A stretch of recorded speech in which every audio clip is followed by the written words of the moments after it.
Puntahan natin yung main topic talaga natin. I understand, Opo, nag-issue na rin kayo opo. ng subpoena kay Pastor Apollo Kibuloy, Congressman. Yes, the subpoena was issued yesterday, but that was on a motion around 10 days ago of the vice chair of the committee, si Congressman Johnny Pimentel, wherein he requested the physical presence of Apollo Kibuloy because of the inability of the lawyers to answer some questions. No? Parang they're skirting the issue, hindi na diretso yung sagot. So, gusto once and for all. And he invited Apollo Kibuloy 2 or 3 times in the past. No?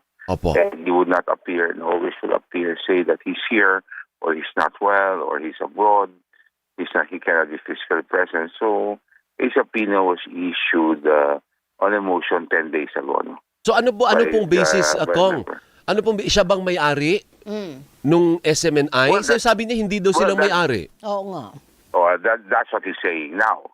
Because nga of the confusion in the documents. He submitted, ang mga franchisees, they would submit documents in Congress, repertorial documents every year. No? And in the documents that he submitted in Congress is different from the documents he submitted from SEC to SEC. No?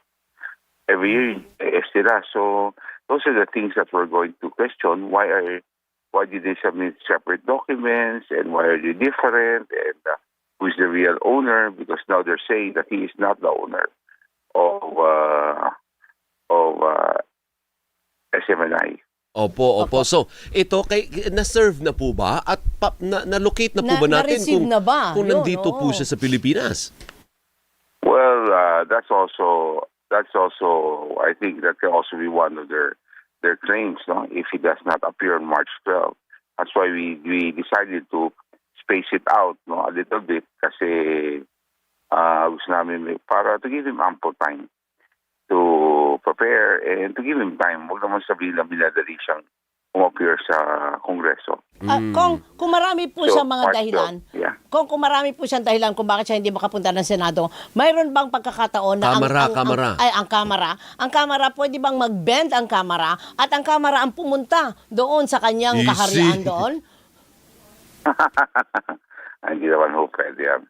Opo. Oo nga. Hindi, kasi kung... Wala kung we cannot give him special privileges. Bakit ho naman kami ang pupunta ron? Correct. Oo. Di ba, ang dami ho namin. Oo. Ang dami resource persons. Oo, Siya isang katawan lang. So ano ang testimonya na gusto niyong makuha? Anong testimonya ang gustong makuha ninyo sa kanya? Ano bang pwede niyang sabihin na hindi pa nasabi dyan sa hearing? Kasi for sure yun ang sasabihin ng kampo niya. Ba't niyo pa kailangan si Andyan na eh. Pastor Apollo Kibuloy? Oo. Ang dami-dami niyang resource person dyan. Problema nga, hindi mo sinasabi ng hindi klaro ang kanilang mga statements at hindi mo sila minsan nagsasabi po ng totoo. Minsan sila minsan may conflict ng sinasabi. So, gusto ko namin, the questions like, why, who owns it? One, because the documents still show that he owns it. Majority is still his.